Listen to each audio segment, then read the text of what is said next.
markers. Stamp. Cheers.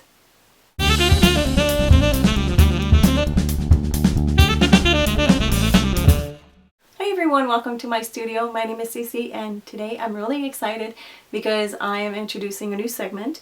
This one is called Let's Color This, and basically it'll be me coloring an image and sharing with you what I know of the different types of coloring products that I have in my studio. Although I am Copic certified, I am in no way an expert on the subject. But I'll be sharing with you what I know and hopefully it'll work for you. So now we're going to turn around, we're going to switch the camera over there and we're going to color Sir Luca. He's real cute, right? I like him. Alright, so first of all I just wanted to mention Sir Luca was stamped on Copic Expressit paper using the Memento Tuxedo Black ink, and that's really important when you want to color with Copic. This ink was especially formulated for Copic markers.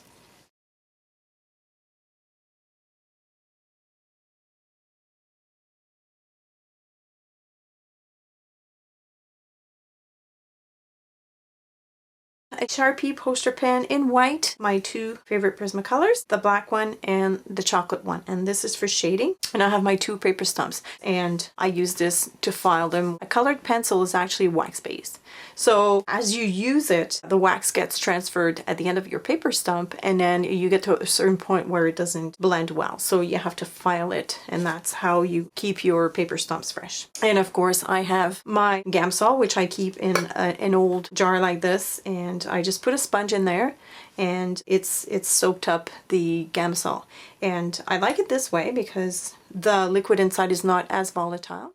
I suggest coloring with your Copics first and then your colored pencils because the wax in the pencil might damage your Copic marker.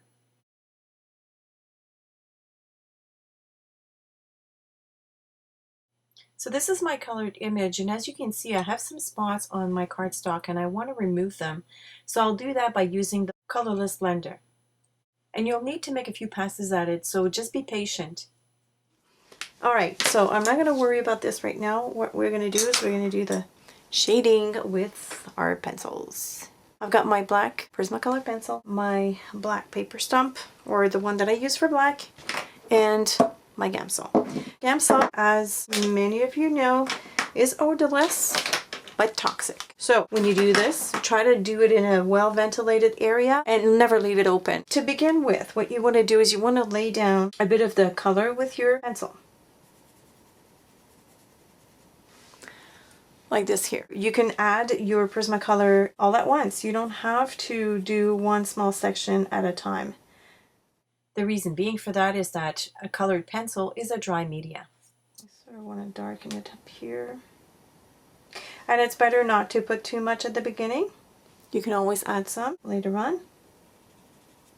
So this is my Gamsol. I'm going to just dip by pushing on my sponge. I'm going to recap this and I'll show you what it does. See? Where it's wet or darker, that means that you have Gamsol in there. And watch what happens when I touch up over my color. So what you want to do is you want to grab your pencil marks and bring them forward. So this is better when you do it with a circular motion. And watch what happens.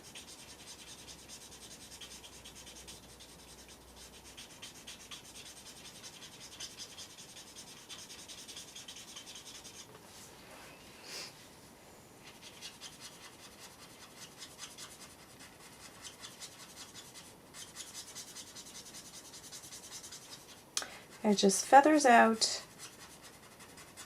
the black, brings it up and gives it that nice dark shade. So I'm going to do this whole side here. I hope you can see this well.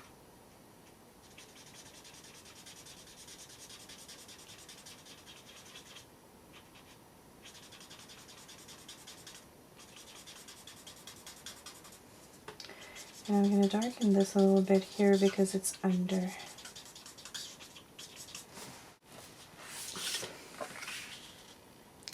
So just to give you a comparison, this is one that hasn't been blended yet, and this one is the blended side. So nice contrast, dark and very light. I love this.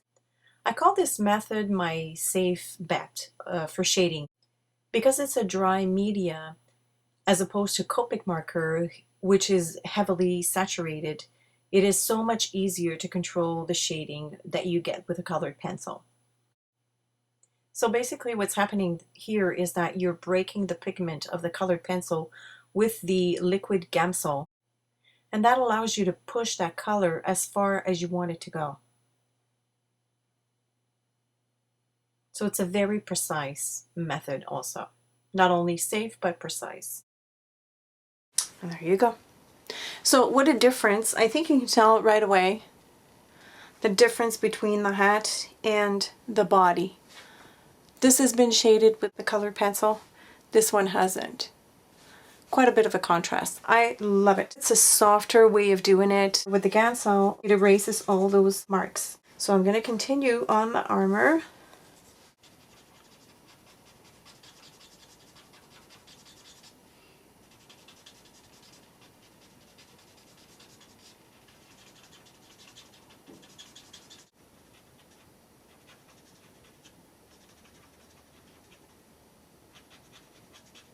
Alright, so I'm done with my black, and now I'm going to use my brown because I have warmer tones. I want to use my brown for the face and the hair, and also for the gold. So I'm going to switch to my other paper Stump, or if you only have one, use any type of sanding paper. And what you want to do is you want to just file while turning your Stump that way.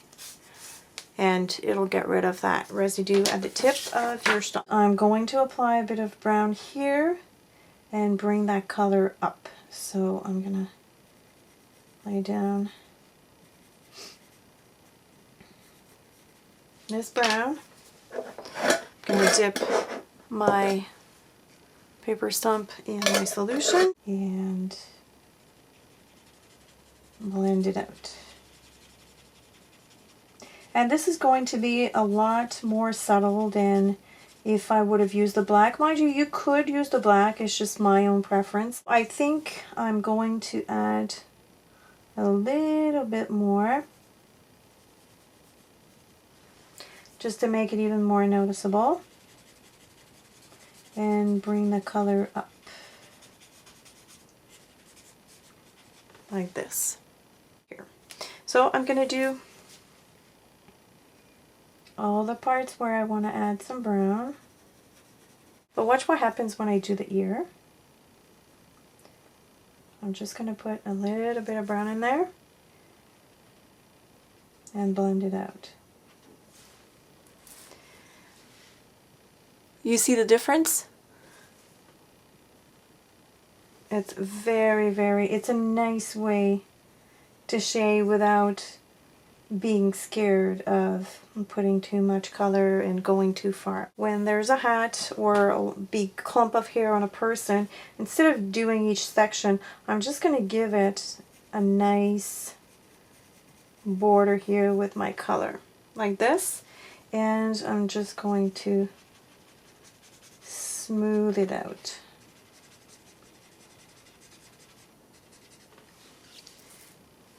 What a difference. I'm going to do the same here. I'm going to go in a little bit more here because this face kind of goes in that way. So I'm going to give it some kind of a shape.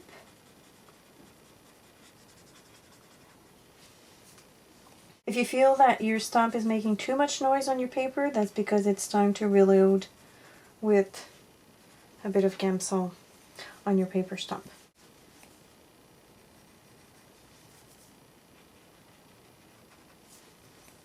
I'm going to add rosy cheeks to Sir Luca. I'm going to grab a pink Prismacolor and I'm going to add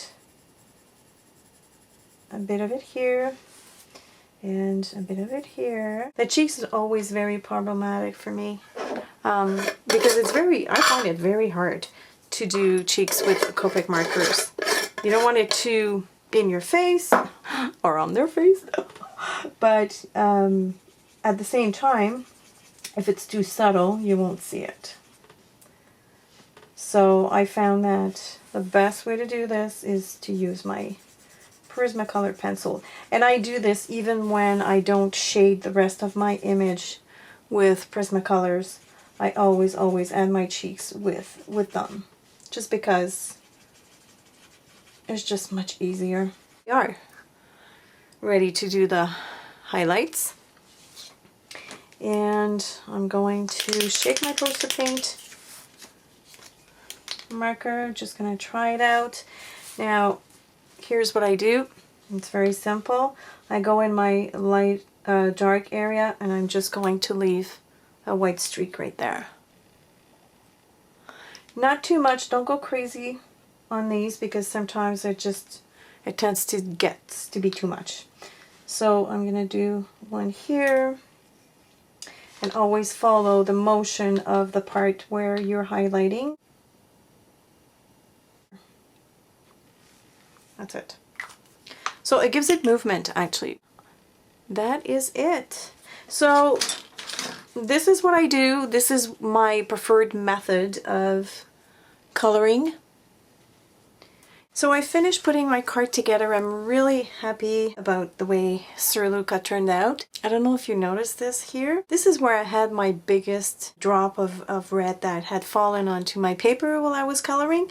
It wasn't really completely gone, and I wasn't satisfied with it. So I decided to be creative and use this to add some accents. So if I pan out, you're gonna see I've added an odd number. There's one hidden right here because I had another spot and I didn't feel like scrubbing it away. So I've added some decorations, and I think it kind of looks medieval. It adds to the feel of the card. And I also added a sentiment. What I did is I went on my computer and I printed my little knight in shining armor. And this paper here is an old collection by Basic Gray, but I just thought that it fit the mood perfectly of the card. So this was my first segment of Let's Color This. Let me know what you think. Let me know if you have any special requests on coloring techniques that you want me to show you. I just wanted to give you a sneak peek of next week's Let's Color This, and let me get this out of the way. So this is an image, I believe it's a Sugar Nelly. It's an older one, and as you can see, she's shadowed and highlighted, but I did not use my Copics for this. And I'm really curious to see if you can guess what type of paper and what type of media I used on this one. So if you have any idea of what I did here, leave it in the comments below. It'll be interesting to see how many people can guess. So this is next week's Let's Color This. Once again, thanks for watching. If you have any questions or suggestions, please leave them in the comments below, and I will see you later.